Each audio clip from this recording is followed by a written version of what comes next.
और ऐलान रसूलों के अक़ीदा के मुताबिक करेंगे।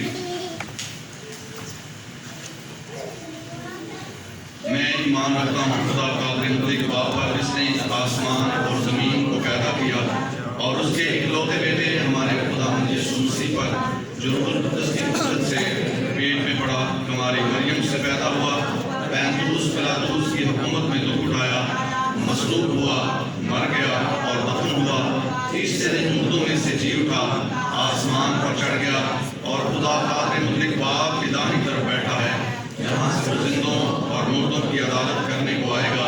मैं ईमान रखता हूँ रूहुल कुद्दस पर, आकुलिया कलीसिया पर, मुकद्दसों की रफ़ाकत, गुनाहों की माफ़ी, जिस्म के जी उठने और हमेशा की ज़िंदगी पर। आमीन।